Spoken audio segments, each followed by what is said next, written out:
മഹാലക്ഷ്മി സീരിയലിൻ്റെ ഇനി വരാനിരിക്കുന്ന പുതിയൊരു എപ്പിസോഡിലോട്ട് എല്ലാവർക്കും സ്വാഗതം. അങ്ങനെ മുത്തശ്ശിയും പ്രതാപനും കൂടെ സംസാരിക്കുകയാണ്. അങ്ങനെ പ്രതാപം പറയുന്നുണ്ട്, അവളെ വെറുതെ ചൊടിപ്പിക്കണ്ടായിരുന്നു അമ്മേ, അവൾ ഇനി വല്ല പ്രശ്നം ഉണ്ടാക്കുമോ എന്ന് ചോദിക്കുമ്പോൾ മുത്തശ്ശി പറയുന്നുണ്ട്, അങ്ങനെയൊന്നും ഒരു പ്രശ്നമൊന്നും ഉണ്ടാകില്ലടാ എന്നെല്ലാം പറയുകയാണ്. പ്രതാപൻ്റെ ഫോണിലോട്ടാണെങ്കിൽ മഹാലക്ഷ്മി വിളിക്കുന്നുണ്ട്. എന്നിട്ട് പറയുന്നു, നാളെ തന്നെ നിങ്ങൾക്ക് ഞാനൊരു ഉഗ്രൻ പണി ഒപ്പിച്ച് വെച്ചിട്ടുണ്ടെന്ന് പറയുകയാണ്. അതേസമയം പ്രതാപനാണെങ്കിൽ ആകെ ഭയപ്പെടുന്നുണ്ട്. പ്രതാപൻ ചോദിക്കുന്നുണ്ട്, നീ എന്ത് പണിയാടി എനിക്ക് വേണ്ടി ഒരുക്കി വെച്ചിരിക്കുന്നതെന്ന് ചോദിക്കുകയാണ്. അതൊക്കെ നിങ്ങൾ വഴിയെ കണ്ടാൽ മതിയെന്നെല്ലാം മഹാലക്ഷ്മി പറയുന്നുണ്ട്.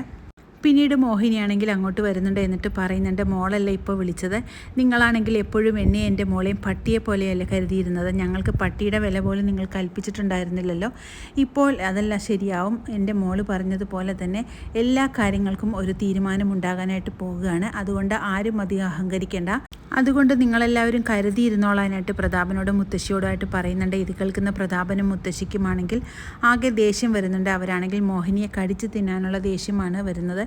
നിങ്ങൾ പലതവണ എന്നോടും എൻ്റെ മകളോടും ചെയ്തിട്ടുള്ള ക്രൂരത ഞാൻ ഒരിക്കലും മറക്കില്ല, അതുകൊണ്ട് ഇനി അതിനെല്ലാം ഒരു തീരുമാനമുണ്ടാകാനായിട്ട് പോവുകയാണെന്നെല്ലാം പറയുകയാണ്. ഇത് കേൾക്കുന്ന പ്രതാപനാണെങ്കിൽ ആകെ ഞെട്ടിത്തെറിച്ച് പോകുന്നുണ്ട്. അങ്ങനെ അത് പറഞ്ഞതിന് ശേഷം മോഹിനിയാണെങ്കിൽ അകത്തോട്ട് പോവുകയാണ്. അങ്ങനെ മോഹിനി പോകുന്നതെന്ന് നോക്കി നിൽക്കുന്ന മുത്തശ്ശിക്കും പ്രതാപനുമാണെങ്കിൽ ആകെ ഒരു അങ്കലാപ്പുണ്ടാകുന്നുണ്ട്. എന്താണ് നാളെ സംഭവിക്കാൻ പോകുന്നതെന്നാണ് മകളും അമ്മയും എല്ലാം പറയുന്നത്. അപ്പോഴേക്കും പ്രതാപൻ പറയുന്നുണ്ട്, അമ്മേ ആകെ പ്രശ്നമായി കാണും, അവളാണെങ്കിൽ എല്ലാം കണ്ണനോടായിട്ട് പറഞ്ഞിട്ടുണ്ടായിരിക്കും, അവൾ കണ്ണൻ്റെ അച്ഛനെ കൊന്നത് ഞാനാണെന്നുള്ള സത്യം അവൾ വിളിച്ചു പറഞ്ഞിട്ടുണ്ടാകും, അവൾ ഇത്രയും നാൾ നമ്മളെ പേടിപ്പിച്ച് നിർത്തിയിട്ടുണ്ടായിരുന്നെങ്കിലും ഇന്നത് പൂർണ്ണമായിട്ടും അവളത് പറഞ്ഞു കാണും, അതുകൊണ്ട് മാത്രമാണ് അവൾ നാളെ നമുക്കൊരു സദ്യ ഒരുക്കി വെച്ചിട്ടുണ്ടെന്നെല്ലാം അവൾ നമ്മളോടായിട്ട് പറഞ്ഞതെന്ന് പറയുമ്പോൾ മുത്തശ്ശിക്കും ആകെ ഭയമാകുന്നുണ്ട്.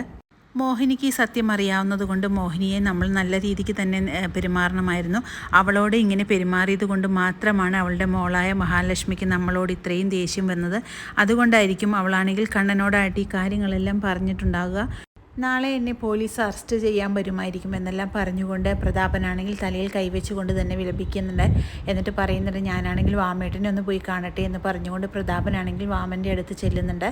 അങ്ങനെ വാമനോടായിട്ട് ഈ കാര്യങ്ങളെല്ലാം പറയുകയാണ്. അതിന് കേൾക്കുമ്പോഴേക്കും വാമനുമാണെങ്കിൽ ആകെ ഞെട്ടിപ്പോകുന്നുണ്ട്. എടോ, താൻ എന്ത് വർത്തമാനമാണ് പറയുന്നത്, തനിക്കറിയാൻ പാടില്ലായിരുന്നു, അവരെ വെറുതെ ചൊടിപ്പിക്കേണ്ടായിരുന്നു എന്ന്, എങ്ങനെയെങ്കിലും കുറേ നാളും കൂടെ മുന്നോട്ട് പോകുന്നുണ്ടെങ്കിൽ അങ്ങനെ പോകട്ടെയായിരുന്നു, ഇനി ഈ അവസ്ഥയിൽ ഞാനെങ്ങനെ ജയിലിലോട്ട് പോകും, ഇപ്പോൾ തന്നെ ഇവിടുത്തെ അവസ്ഥ നിനക്കറിയില്ലേ, മേഘനാണെങ്കിൽ ജീവിക്കുമോ മരിക്കുമോ എന്നുള്ള അവസ്ഥയിൽ തന്നെ കിടക്കുകയാണ്, ഇനി ഞാൻ എന്ത് ചെയ്യൂടാ എന്നെല്ലാം പറഞ്ഞുകൊണ്ട് വാമദേവനുമാണെങ്കിലും ഭയപ്പെടുന്നുണ്ട്.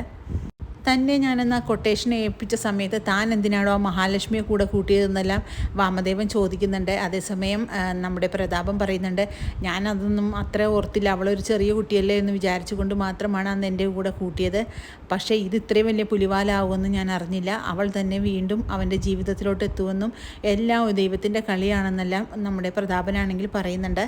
അങ്ങനെ പിറ്റേ ദിവസം മുത്തശ്ശിയും പ്രതാപനും കൂടെ ഉമ്മറത്ത് നിൽക്കുന്ന സമയത്ത് അങ്ങോട്ടേക്ക് പോലീസ് ജീപ്പ് വരികയാണ്. അപ്പോൾ മുത്തശ്ശി പറയുന്നുണ്ട്, എന്താടാ നമ്മുടെ വീട്ടിലേക്ക് പോലീസ് ജീപ്പ് വരുന്നതെന്ന് പറയുകയാണ്.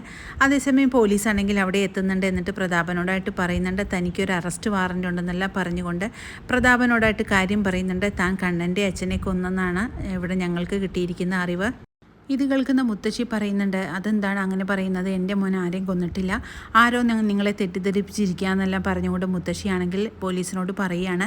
അത് കേട്ട് പോലീസ് പറയുന്നുണ്ട്, ഇതൊന്നും ആരും തെറ്റിദ്ധരിപ്പിച്ചതല്ല, ഞങ്ങൾക്ക് തെളിവ് സഹിതം ഞങ്ങൾക്ക് കിട്ടിയ അറിവാണ്, അതുകൊണ്ട് എത്രയും പെട്ടെന്ന് ഇയാളെ അറസ്റ്റ് ചെയ്ത് കൊണ്ടുപോകണം എന്നെല്ലാം പറഞ്ഞുകൊണ്ട് പ്രതാപനെ മുത്തശ്ശിയുടെ മുന്നിൽ നിന്ന് തന്നെ അറസ്റ്റ് ചെയ്ത് കൊണ്ടുപോവുകയാണ്.